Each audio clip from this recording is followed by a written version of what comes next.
I'm Angie Henderson, 30 years old, and I built a solid career from the ground up while quietly carrying my family's burdens. For years, I paid their bills, fixed their problems, and laughed off their jokes at my expense just to keep the peace. But when my own father stood at my wedding and toasted me as his useless daughter, I made a choice that changed everything. Have you ever been humiliated by someone you gave everything to? If so, share your story in the comments. You're not alone. Before I tell you what happened next, let me know where you're watching from. And if you've ever had to stand up for yourself after being written off, hit like and subscribe for more true stories about boundaries, self-respect, and unexpected turning points.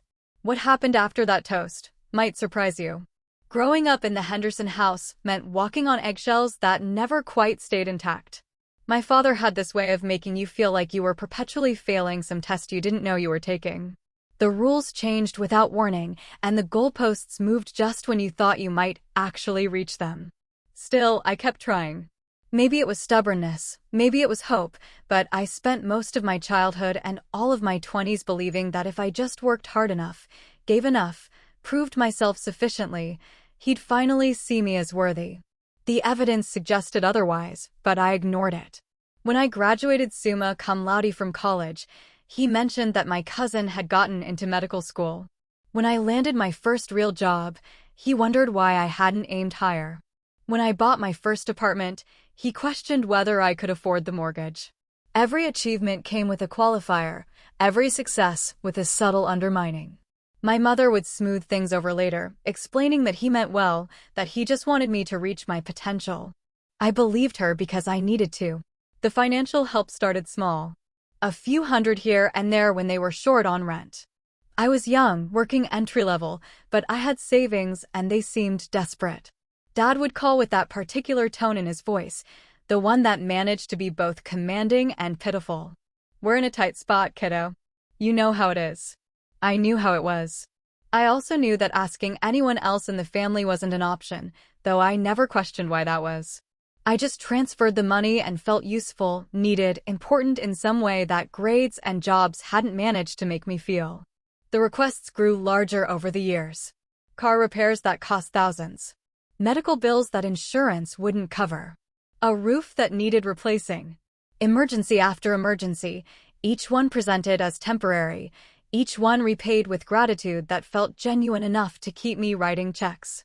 I started budgeting around their crises, keeping a cushion in my savings account that wasn't really mine. When friends suggested weekend trips or dinners I couldn't afford, I'd make excuses rather than explain that my money was spoken for by problems I couldn't discuss.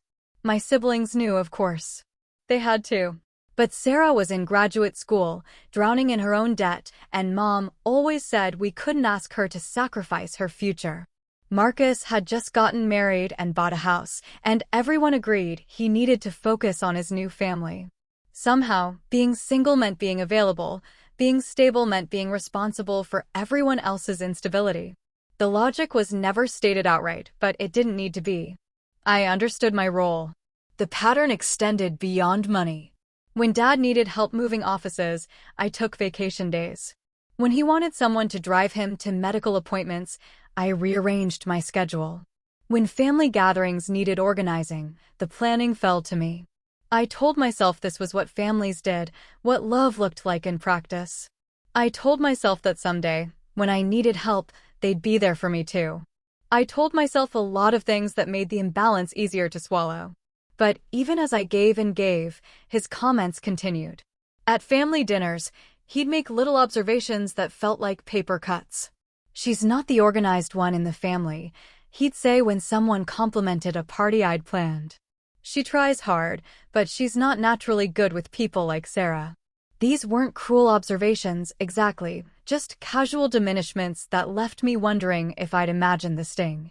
When I'd bring it up later, he'd seem genuinely confused. I was just being honest. You know I believe in telling the truth. As if honesty justified anything, as if truth were some immutable force rather than a choice about which facts to emphasize and which to let slide. The worst part was how normal it all became. My friends would compliment my family, talk about how lucky I was to have such a close relationship with my parents. From the outside, it probably did look enviable. We talked regularly, saw each other often, helped each other out. What they couldn't see was the careful choreography of it all, the way I'd learned to anticipate his moods, deflect his criticisms, absorb his disappointments without letting them show on my face. I became an expert at managing his emotions while neglecting my own. When I met David, I tried to explain the dynamics without sounding like I was complaining. He was a military man, straightforward and direct in ways that made my family's subtle manipulations feel even more twisted by comparison. He noticed things I'd stopped seeing, patterns I'd learned to accept as natural law. "Why do you always pay for dinner when we go out with them?" he'd ask, or "Did you notice how he changed the subject when you mentioned your promotion?" These weren't accusations, just observations, but they made me see our interactions differently. David's own family was complicated in different ways, but the respect was automatic and mutual. His parents might disagree with his choices, might worry about his career or his safety, but they never questioned his fundamental worth as a person. Watching him interact with them showed me what unconditional love actually looked like, how different it was from the performance-based affection I'd grown up thinking was normal. It wasn't that they didn't have expectations or standards, it was that their love didn't depend on meeting them.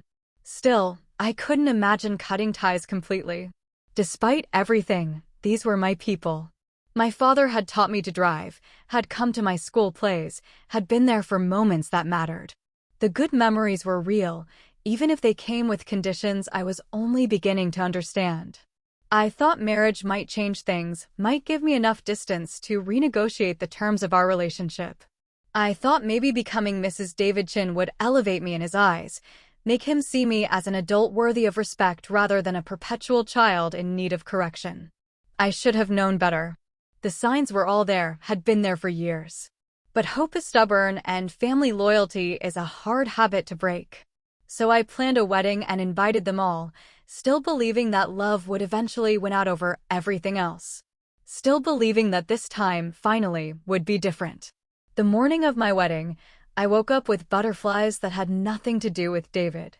I was nervous about seeing my father in his tuxedo, about whether he'd be proud of me walking down the aisle, about whether his speech would finally acknowledge all the ways I'd tried to be a good daughter. I was still hoping for magic, still believing in fairy tale endings where love conquers all and families learn to see each other clearly. I had no idea that by the end of the night, I'd stop hoping for either. As I got older, his remarks grew sharper and more public. What had once been private criticisms became performance pieces for family gatherings, little comedy routines where I played the incompetent daughter and everyone else got to laugh along. The jokes followed predictable patterns. If someone mentioned a complex task, Dad would chuckle and say, "Well, we won't ask her to handle that." If a conversation turned to successful careers, he'd pat my shoulder and add, "She does her best, bless her heart." The laughter always came easily from my siblings and their spouses, from cousins and aunts who were probably just relieved not to be the target. I learned to smile on cue, to play along with the routine. Pushing back only made things worse, turned me into the family member who couldn't take a joke, who was too sensitive for her own good. So I developed a repertoire of self-deprecating responses, ways to deflect the sting by getting there first. "You know me, hopeless as always," I'd say, laughing along with everyone else while something inside me curled up tight.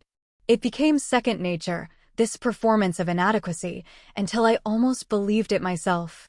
Sarah and Marcus never defended me during these moments, but they didn't initiate them either. They'd laugh when Dad started his routine, but quietly, uncomfortably, like they knew it wasn't quite right but couldn't figure out how to make it stop.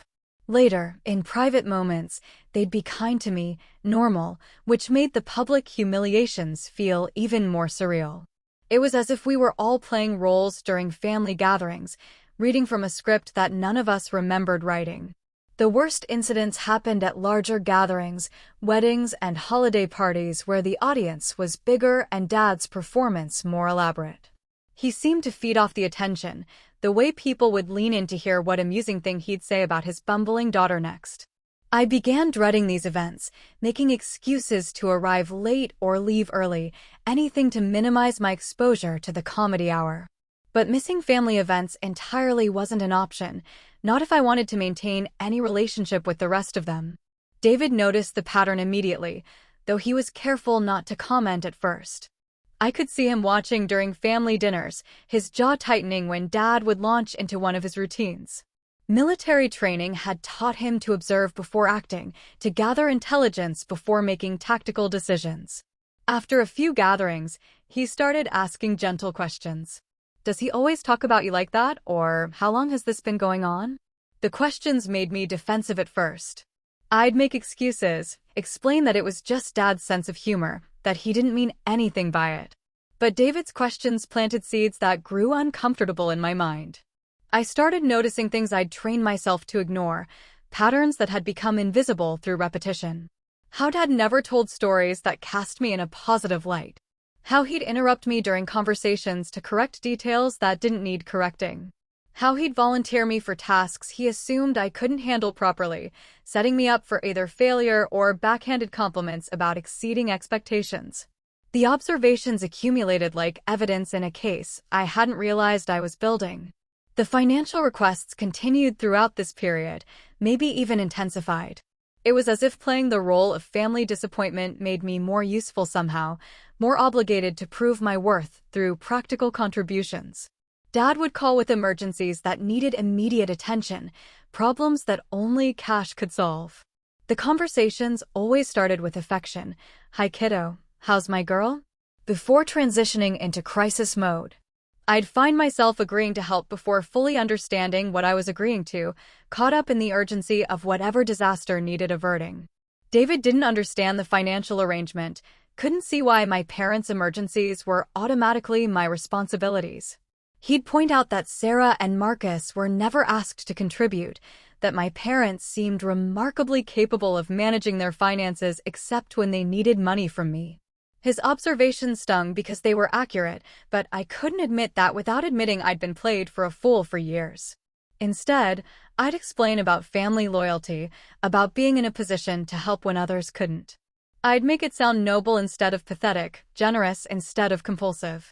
The cognitive dissonance became harder to maintain as the wedding approached. I was planning to promise to love and honor David while simultaneously allowing my family to dishonor me in ways I was just beginning to recognize. I was asking him to become part of a family system that treated me like a convenient target, expecting him to smile along with jokes that diminished his future wife.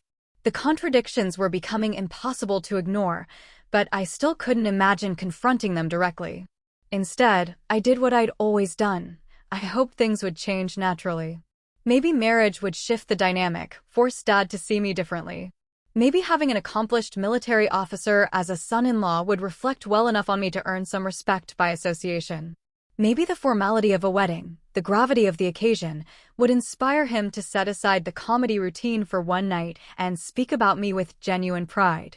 I was still operating under the assumption that love would eventually triumph over habit, that family bonds would prove stronger than entrenched patterns of disrespect. The wedding planning process should have been a warning. Dad had opinions about everything, the venue, the menu, the guest list, but never asked about my preferences or acknowledged the work I was putting into making decisions. He'd call with suggestions that were actually demands, critiques disguised as helpful observations. When I'd mention being stressed about details, he'd laugh and say something like, "Well, you wanted a fancy wedding," as if the complexity were my fault rather than an inevitable result of trying to bring two families together for a celebration. Even then, even with all the evidence mounting, I kept believing that the day itself would be different. That when he saw me in my dress, when he walked me down the aisle, when the moment came for him to speak publicly about his daughter on her wedding day, something in him would shift. Love would win. Pride would overcome habit. The daughter he'd raised, the one who'd supported and helped and tried so hard for so many years, would finally be seen and acknowledged. I was wrong about almost everything, but I was especially wrong about that. My wedding day arrived with the kind of California sunshine that makes everything look like a movie set. The venue was perfect, the flowers exactly what I'd envisioned, the dress a dream I'd been saving for since I was 25. David looked impossibly handsome in his dress uniform, metals catching the light as he straightened his tie in the mirror. For a few hours that morning, everything felt magical and right, like all the planning and stress had been worth it for this one perfect day. My father seemed different that morning too, more tender than usual. He helped my mother with her corsage, complimented the bridesmaids' dresses, even told me I looked beautiful without any qualifying remarks.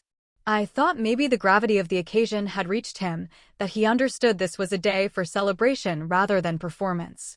When he offered me his arm to walk down the aisle, his smile seemed genuine, proud even.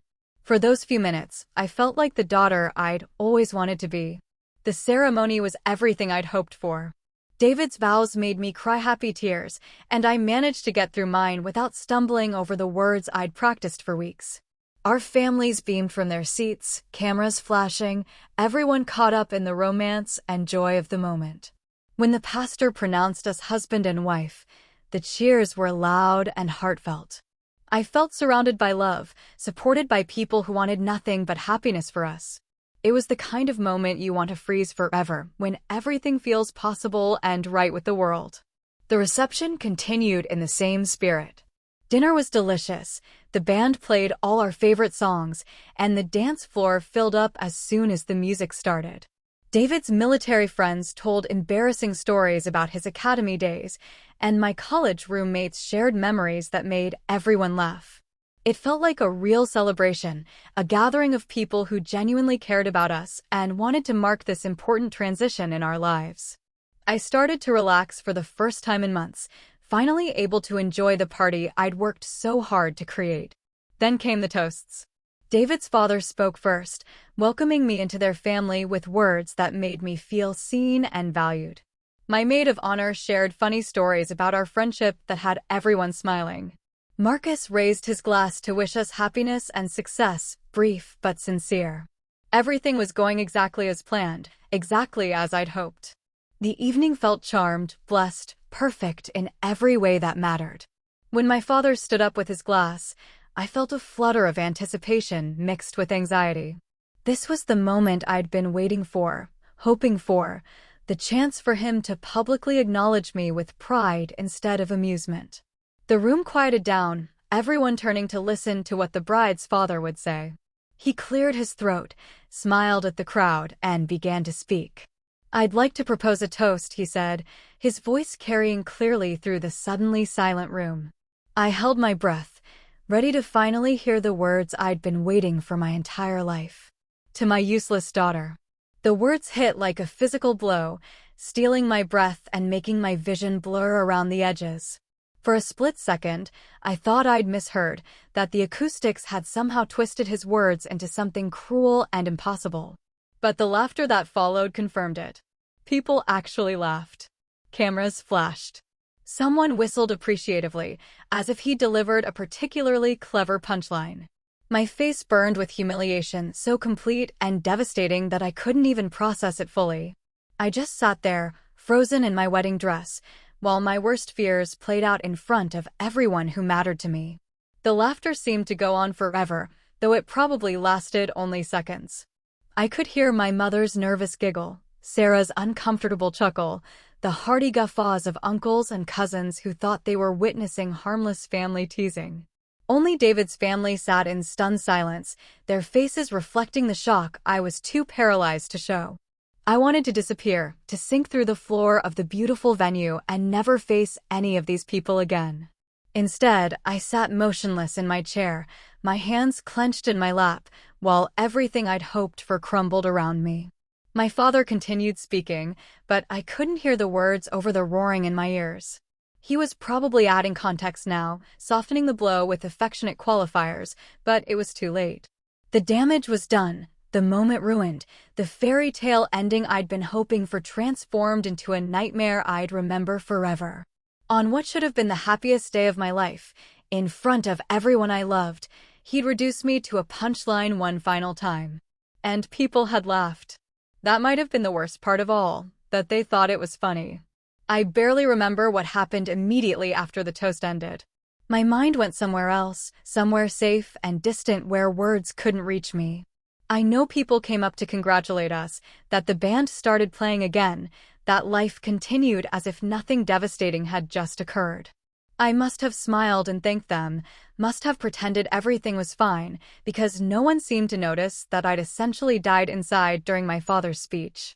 The show went on, as shows always do, while I learned what it felt like to have your heart broken by someone who was supposed to love you unconditionally. Later, while everyone else danced and celebrated, I found myself sitting alone at our sweetheart table, staring at my untouched cake and trying to understand what had just happened. Years of small humiliations had led to this moment, this public execution of my dignity on what should have been my most special day. I thought about all the money I'd given them, all the favors I'd done, all the times I'd swallowed his criticisms and smiled through his jokes. I thought about how I'd convinced myself it was love, how I'd made excuses for behavior that no one should have to tolerate from anyone, much less from a parent. For the first time in my life, I asked myself why I kept accepting this treatment. What was I getting out of this relationship that made the pain worth enduring? What exactly was I so afraid of losing that I'd allowed myself to be diminished over and over again? The questions hurt almost as much as his words had, because they forced me to confront truths I'd been avoiding for decades. I wasn't just a victim of his cruelty. I was a collaborator in it, an enabler who'd taught him that I would accept anything he chose to dish out. The realization was devastating and liberating at the same time. Devastating because it meant accepting responsibility for my own suffering, admitting that I'd chosen this dynamic as much as he had. But liberating because choice meant agency, and agency meant the possibility of change. For the first time, I understood that I didn't have to keep playing this role, didn't have to keep hoping he'd suddenly transform into the father I'd always wanted. I could choose differently. I could choose myself. The moment David set his glass down, everything changed. Not just the sound, though that was dramatic enough, the sharp clink of crystal against wood cutting through the laughter like a blade, but the entire energy of the room. Conversations stopped mid-sentence. People turned to look. Even the band seemed to sense something shifting, their music trailing off into uncertain silence. In that quiet space, my husband's voice carried with absolute clarity and unmistakable authority. "You don't get to talk about my wife like that." His words were measured, controlled, but there was steel underneath that made everyone in the room understand this wasn't a joke or a playful pushback. This was a line being drawn, a boundary being established by someone who clearly had no intention of backing down.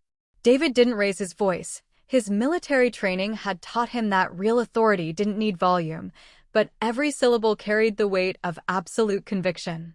He was defending his wife, and he was doing it publicly, in front of everyone who'd just laughed at her expense. My father's face went through a series of rapid changes. Surprise first, then confusion, then a kind of nervous anger that suggested he wasn't used to being challenged so directly. He tried to recover with a laugh, the same dismissive chuckle he'd used to deflect criticism for years. "Come on, David, you know I'm just kidding around. She knows I don't mean anything by it." But his voice sounded thin and uncertain, like he was testing the waters of a situation he didn't quite understand. The easy confidence of moments before had evaporated entirely. David didn't smile back. He didn't soften his expression or give my father an easy way out of the confrontation. Instead, he stood up slowly, his full height and military bearing making him an imposing presence even in formal wear. "No," he said simply. "That's not how this works anymore." The finality in his tone left no room for argument, no space for the kind of manipulative backtracking my father usually employed when someone questioned his behavior. This was happening whether he liked it or not. The silence that followed was unlike anything I'd ever experienced at a family gathering. Usually, someone would rush to smooth over any tension, to make jokes or change the subject until everyone could pretend the uncomfortable moment had never occurred. But nobody moved to rescue my father this time. My mother sat frozen in her chair, probably as shocked by the confrontation as everyone else. Sarah and Marcus looked everywhere except at the main players in this drama. Even the extended family members, the ones who usually found Dad's routines so amusing, seemed unsure how to react. For the first time in my memory, my father was the one who looked small. Without an audience laughing along with his jokes, without the safety of established family dynamics to hide behind, he seemed diminished somehow. Older, less certain of his place in the world. He tried to regain control by appealing to the crowd, spreading his hands in a "can you believe this guy?" gesture that fell completely flat. "It's just family teasing," he said to the room in general. "We've always been this way.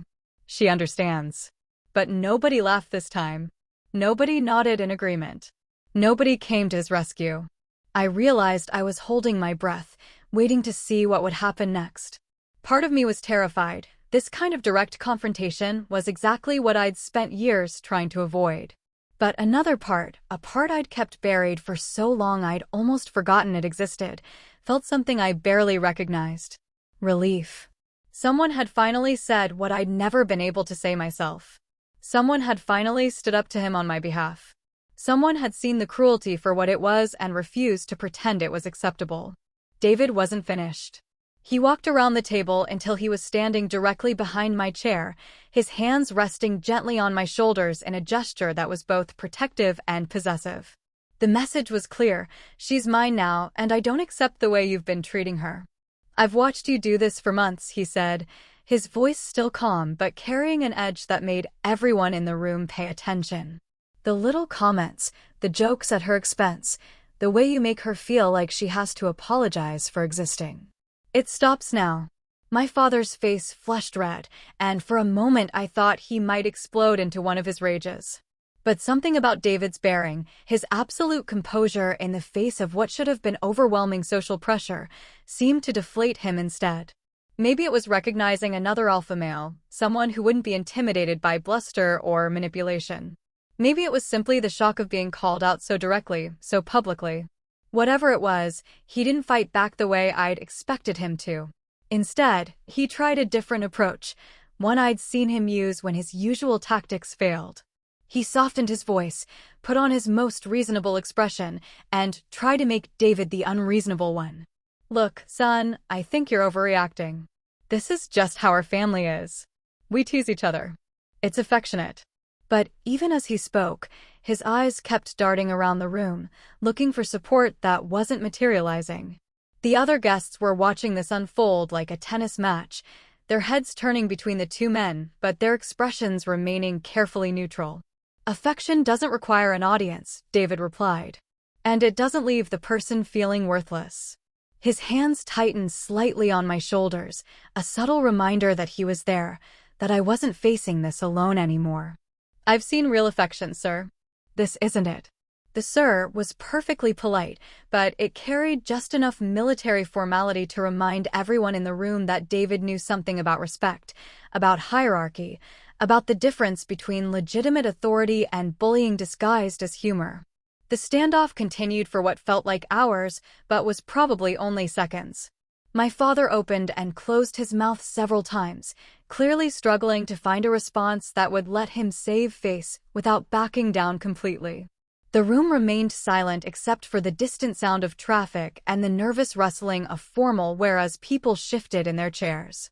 I could feel the weight of everyone's attention, but for once it wasn't focused on my inadequacies. For once, someone else was being held accountable for their behavior. Finally, my father did something I'd never seen him do before. He sat down.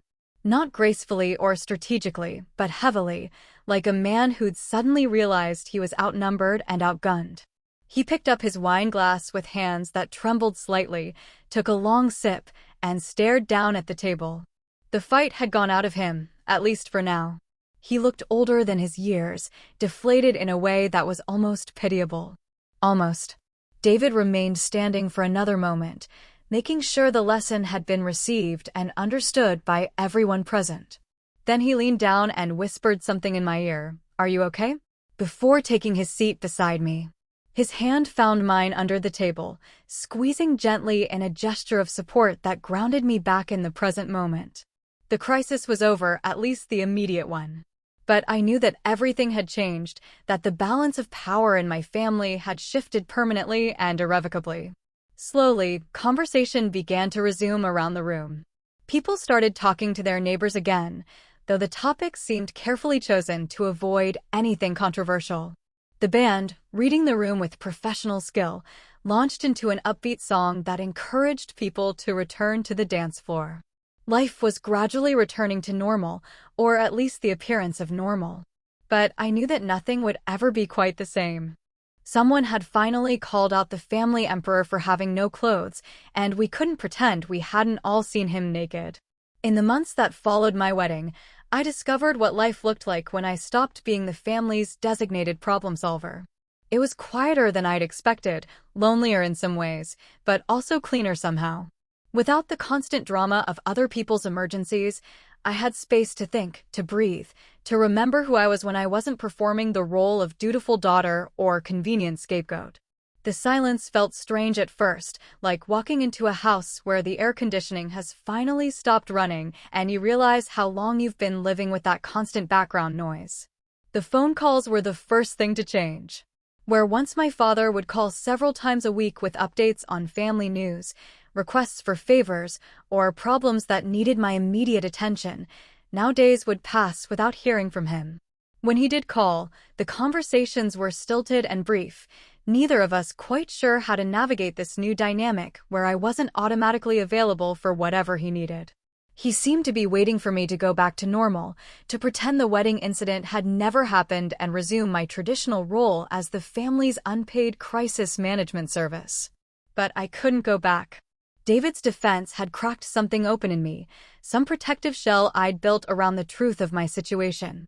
Without that shell, I could see clearly for the first time how much of my life had been consumed by managing other people's problems while ignoring my own needs. I started noticing things I'd trained myself not to see: how exhausted I felt after family phone calls, how anxious I got when their number showed up on my caller ID, how much mental energy I spent trying to anticipate and prevent their next crisis. The financial requests were harder to decline than I'd expected. Years of conditioning don't disappear overnight, and guilt is a stubborn emotion to shake. When Dad called about a car repair that insurance wouldn't cover, my first instinct was to ask how much he needed and when he needed it by. But David's presence in my life had given me something I'd never had before, a witness to these interactions who could see them clearly without the distorting lens of family obligation. "You don't owe them money," he'd remind me when I wavered. "You don't owe them anything." Sarah and Marcus seemed confused by the change in family dynamics. They'd grown used to me being the reliable one, the sister who could be counted on to handle whatever parental crisis emerged. When they called looking for updates on Dad's latest drama or expecting me to coordinate family events, they found me strangely unavailable. I wasn't hostile or dramatic about it, I just wasn't there the way I used to be.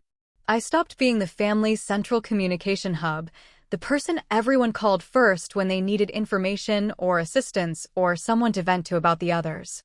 The most difficult part was learning to sit with other people's disappointment without rushing to fix it.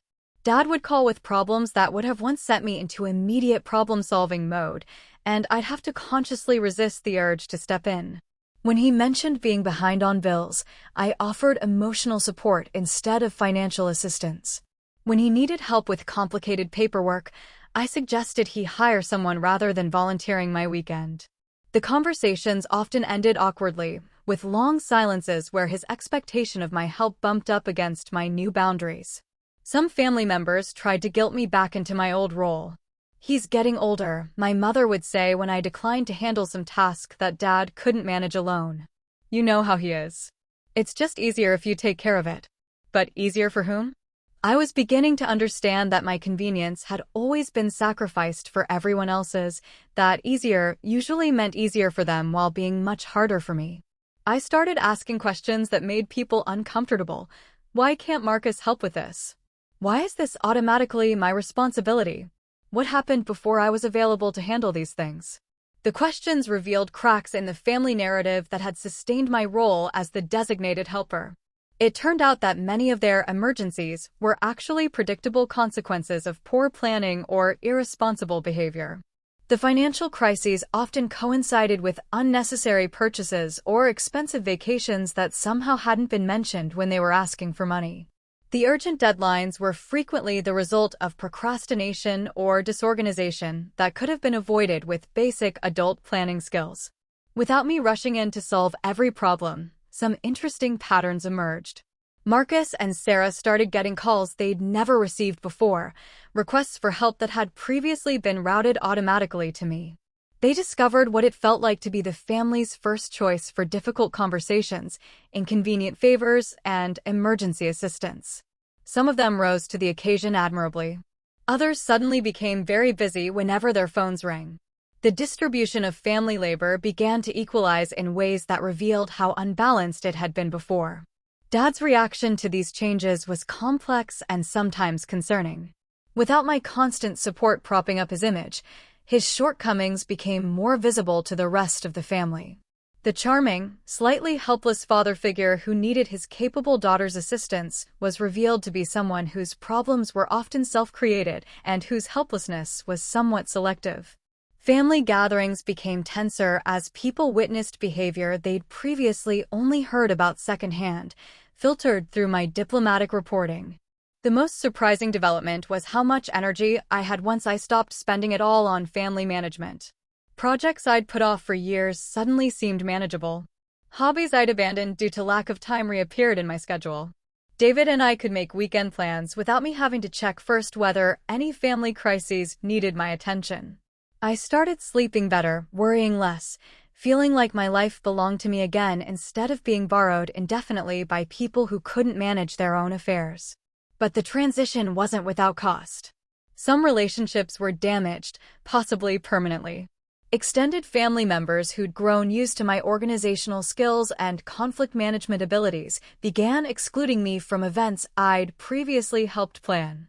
Cousins who'd relied on me for regular updates about family news found other sources or simply stayed less informed. The family ecosystem had to reorganize itself around my absence, and not everyone was happy about the adjustments required. The hardest part was accepting that some bridges might be burned forever. People who'd benefited from my constant availability weren't necessarily going to respect my decision to step back, and they weren't going to thank me for the years of service I'd provided. Some of them seemed to view my new boundaries as selfishness, my refusal to continue enabling their dysfunction as betrayal. They wanted the old me back, the one who absorbed criticism gracefully, who solved problems without complaining, who could be counted on to sacrifice her own needs for the greater family good. That version of myself was gone, and she wasn't coming back. The woman who emerged from my wedding night was stronger, clearer, more protective of her own interests. She still cared about family, but she learned the difference between caring and caretaking, between love and enabling. She was learning to distinguish between relationships that nourished her and ones that merely consumed her energy. It was painful education, but it was long overdue. For the first time in my adult life, I was discovering who I was when I wasn't performing the role others had assigned me. My father's attempts to reach out began about 6 months after the wedding, right around the time when the family crisis management system I'd anchored for so many years started showing signs of serious strain. The calls came sporadically at first, awkward check-ins where he'd ask how I was doing with the careful tone of someone testing the temperature of water they're not sure they want to enter. I could hear the effort in his voice, the unfamiliar sound of someone who was used to making demands learning to make requests instead. The first real conversation came on a Tuesday evening in November. David was working late, and I was reading in our living room when the phone rang. Dad's voice sounded older somehow, less certain than I remembered. "I was wondering if you might want to have dinner sometime," he said, without the usual preamble of crisis or complaint. "Just the two of us. I thought we could talk." The invitation was so unprecedented that I almost didn't know how to respond. In 30 years of being his daughter, I couldn't remember him ever asking to spend time with me for its own sake. I agreed to meet him, though I insisted on choosing the restaurant and made it clear that I had plans afterward that couldn't be changed. Small boundaries, but important ones. I needed him to understand that any relationship we rebuilt would be on different terms than the one we'd had before. The dinner was strange and stilted, like two people who'd never quite learned how to talk to each other trying to figure it out for the first time.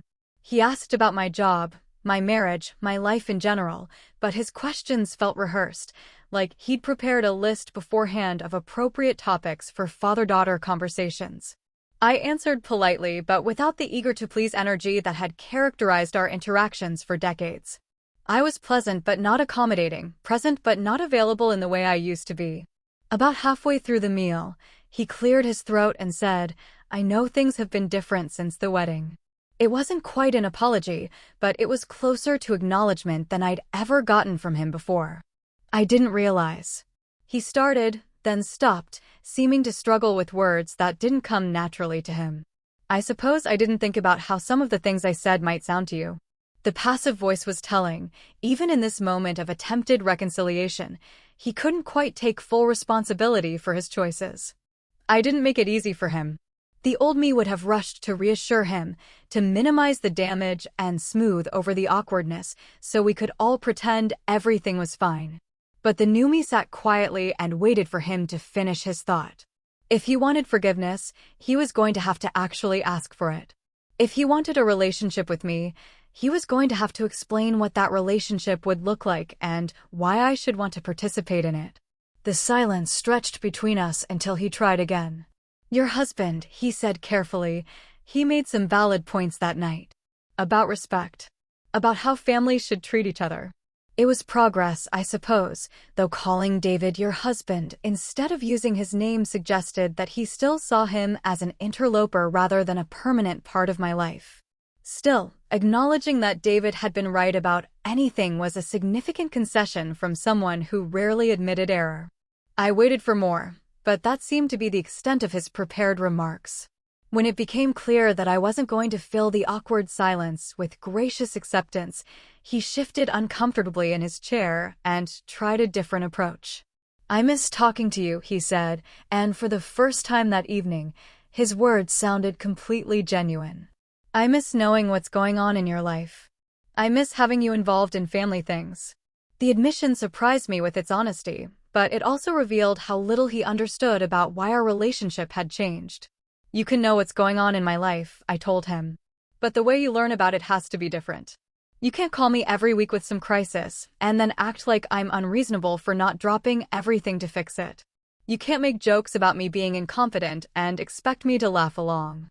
You can't treat me like I exist primarily to make your life easier and then be surprised when I stop being available for that role." He listened without interrupting, which was itself a departure from our usual dynamic. When I finished, he nodded slowly, like he was processing information that was both surprising and somehow expected. "I suppose I did rely on you quite a bit," he said finally. "Maybe more than was fair." Again, the careful language that acknowledged the effect without quite admitting intentional harm. But it was something, a recognition that our previous relationship had been imbalanced in ways that weren't sustainable. We agreed to try having monthly dinners, structured conversations where we could rebuild our relationship on more equal terms. He would update me on family news without expecting me to solve family problems. I would share what I was comfortable sharing about my life without feeling obligated to provide unlimited emotional labor in return. It wasn't warm or easy, but it was honest in a way our interactions had never been before. The arrangement worked better than I'd expected, though it took time for both of us to learn the new rules. He'd occasionally slip back into old patterns, starting to describe some crisis with the expectation that I'd offer to help, then catching himself when he saw my expression. I had to learn to enforce my boundaries without being defensive, to state my limits clearly without lengthy justifications that invited argument. It was like learning a new language that we were both speaking imperfectly, but with gradually improving fluency. Other family relationships remained more complicated. My mother struggled with the changed dynamic, caught between loyalty to her husband and recognition that I'd been treated unfairly for years. She wanted peace more than justice, which meant pressuring me to be more accommodating rather than expecting him to be more respectful. Sarah and Marcus were adapting to having actual responsibilities in family crisis management, discovering how exhausting it could be to field every panicked phone call and urgent request for assistance. Some extended family members never adjusted to the new reality. Cousins who'd grown used to my organizational skills and conflict resolution abilities began leaving me out of family events rather than dealing with the inconvenience of planning things themselves. Aunts and uncles who'd enjoyed watching Dad's comedy routine at my expense seemed less interested in family gatherings where the entertainment value was reduced. The family ecosystem was reorganizing itself around different assumptions about who was available for what kinds of emotional and practical labor. But there were unexpected benefits to the new arrangement as well. Without the constant undercurrent of tension and resentment that had characterized our previous relationship, Dad and I could have conversations about topics we'd never explored before. He told me stories about his childhood that helped me understand some of his patterns without excusing them. I shared thoughts about my career and my marriage without fear that they'd be turned into ammunition for future criticism. We were getting to know each other as adults, maybe for the first time. The process was slow and sometimes frustrating. There were setbacks, moments when one of us would revert to old habits, and we'd have to negotiate our way back to neutral ground. But there was also genuine progress, a growing sense that we could have a relationship based on mutual respect rather than established hierarchy. It wasn't the father-daughter dynamic I'd dreamed of as a child, but it was real and sustainable in a way our previous arrangement never could have been. Most importantly, I learned that I could love my family without sacrificing myself for them, that boundaries weren't barriers to relationship, but prerequisites for healthy ones. The woman who emerged from this process was someone I barely recognized, but thoroughly approved of, someone who could care deeply about others without losing herself in their problems, someone who could be generous without being exploitative, someone who understood that real love requires respect and respect requires limits. It had taken 30 years and a public humiliation at my own wedding to learn these lessons, but better late than never. Today, almost 3 years after that devastating toast, I can look back on my wedding night as the beginning of something important rather than just the end of something painful. Not because the humiliation was worth it, it wasn't, but because it finally forced a reckoning that was long overdue. David's intervention didn't just protect me in that moment, it showed me what protection looked like, what it felt like to have someone refuse to let you be diminished. More importantly, it taught me that I deserved that kind of protection and that I could provide it for myself. The relationship I have with my father now isn't perfect, but it's honest. We see each other monthly, usually for dinner, sometimes for family events where we both understand the boundaries that govern our interaction. He doesn't call me with crises anymore, and I don't offer solutions to problems he hasn't asked me to solve. We talk about books, about current events, about his grandchildren when Marcus and Sarah bring them around. The conversations are careful but genuine, built on mutual respect rather than established patterns of dysfunction.